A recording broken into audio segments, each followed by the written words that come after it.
Bonjour, je suis Lifou Messika, directrice artistique de l'espace Bernard-Marie Coltès à Metz. L'origine du prix Coltès, c'est la volonté d'accompagner les auteurs parce que j'ai l'impression que ce sont toujours les oubliés en fait, de tous les process qu'on met en place pour accompagner la création. Or, sans un auteur, pas de création théâtrale. Et dans le cadre de notre nouvelle appellation scène conventionnée d'intérêt national dédiée aux écritures dramatiques fictionnelles, ça semblait très pertinent de pouvoir imaginer ce prix qui est à la base en fait, de toute expérience théâtrale en écriture contemporaine. Le prix Bernard-Marie Coltès, c'est un concours d'écriture réservé aux jeunes auteurs. L'idée était qu'il ne fallait pas avoir écrit plus de 2 fictions théâtrales, d'écrire en français, de s'inspirer de la phrase que nous aurions choisie, extraite de l'œuvre de Bernard-Marie Coltès, « On est une abeille qui s'est posée sur la mauvaise fleur ». Et c'est un extrait de Dans la solitude des champs de coton. Qui dit concours, dit prix. Donc il y avait différents prix. Le premier, c'était d'avoir la chance d'être mis en voix par un des directeurs ou directrices d'un des centres dramatiques nationaux du Grand Est, ou bien du Théâtre national de Strasbourg. Ça, c'était la première chose. Ensuite, il y avait une deuxième étape qui était le prix du jury et le prix du public. Le prix du jury qui était composé de 3 000 € pour l'auteur et de 15 000 € pour la compagnie professionnelle qui mettrait ensuite en chantier la création du texte. Et ensuite, le prix du public qui, lui, se voit offrir une résidence de création et un accompagnement pour créer le spectacle.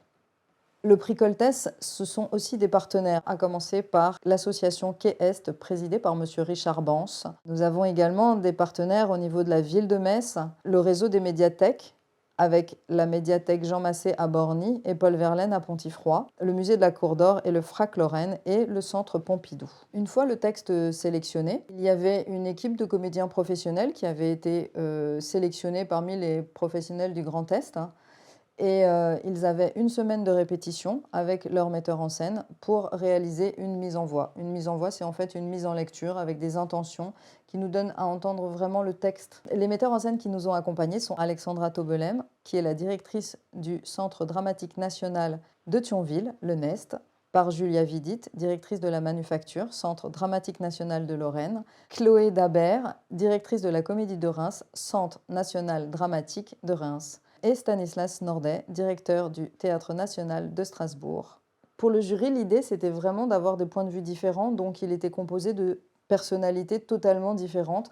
Mazarine Pinjot, par exemple, qui est philosophe, Aline Bravasseur, qui est présidente du Livre à Metz, Arnaud Maizotti, qui est enseignant-chercheur en études théâtrales, Marine Bachelot-Nguyen, qui est autrice et metteuse en scène, Véronique Bellegarde, qui est directrice de compagnie et metteuse en scène, et Marie Sorbier, qui est journaliste culture sur France Culture. Nous avions également 2 spectateurs, un spectateur et une spectatrice plus précisément, qui faisaient partie de ce jury, Dominique Colson et Sarah Magnin. Tout ce monde-là présidé par M. François Coltès, le frère de Bernard-Marie Coltès, mais qui est également auteur.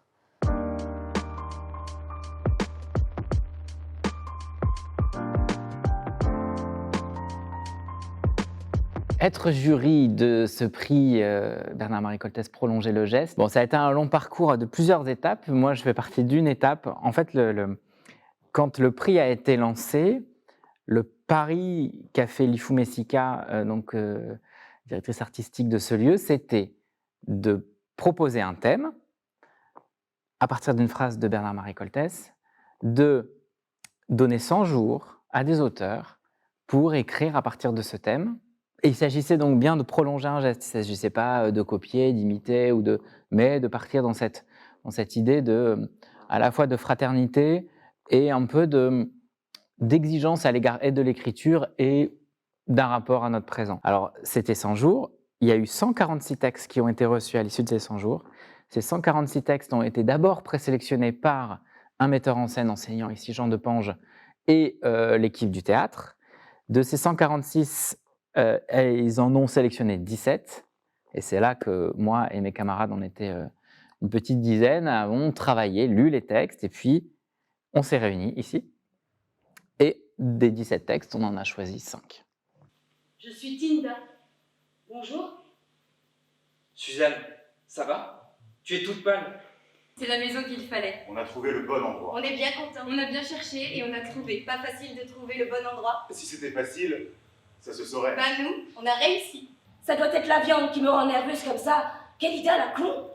Je te vois dans tous tes états, je m'approche de toi, je dis ton discours il est prêt depuis des jours. Je suis un prisme inverse qui avale toutes les lumières, toutes les raies de toutes les couleurs, partout qui se rejoignent en lueur blanche, là, dans ma tête, et qui ne s'éteint pas. Quand on a fait le choix des textes, en effet, on nous a donné les textes sans titre et sans nom d'auteur.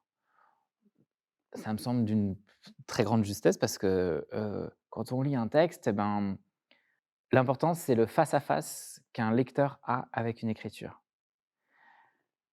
sans considération d'autre chose.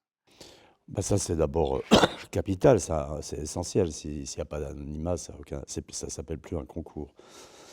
Ce qui est très bien, c'est qu'on ne sait même pas si c'est une fille ou un garçon qui a écrit le texte. Donc, parfois, on se trompe complètement quand on a la solution à la fin du truc. Mais c'est bien, c'est une qualité de lecture qui est totalement différente parce qu'on n'a aucune idée de la personne qui a pu écrire la chose, quoi. Je m'appelle Julie Rbibo et j'ai écrit la pièce Tinda. Alexandre Auréard, Utopie Viande. Émilie Lecomte, Le Canapé Club, Le Chien et La Serrure à 5 points. Je suis Emmanuel Yavard et j'ai écrit Les Endormis.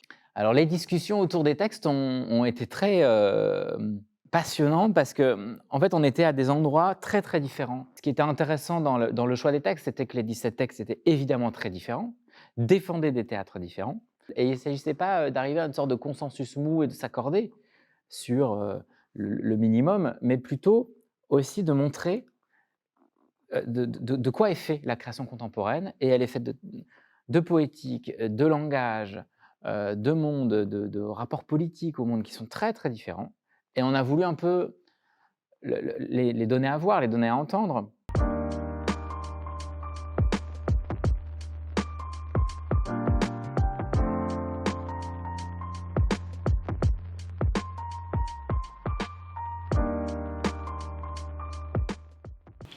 Donc, le prix du public, cher président. Quelque chose qui va nous réveiller avec Les Endormis.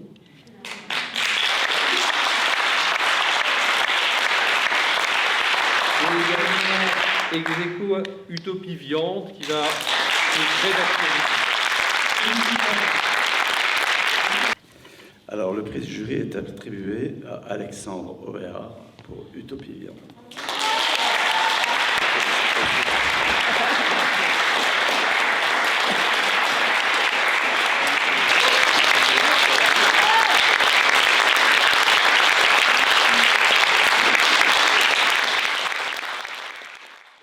Pour conclure, j'ai envie de dire que la première édition du prix Bernard-Marie Coltès, Prolonger le geste, s'est véritablement bien passée. Nous avons une sélection de 4 auteurs que je trouve formidables, de jeunes auteurs, 4 mises en voix de qualité, toutes différentes, avec une esthétique souhaitée par leurs metteurs et metteuses en scène vraiment différente, et une équipe de comédiens qui a vraiment été formidable.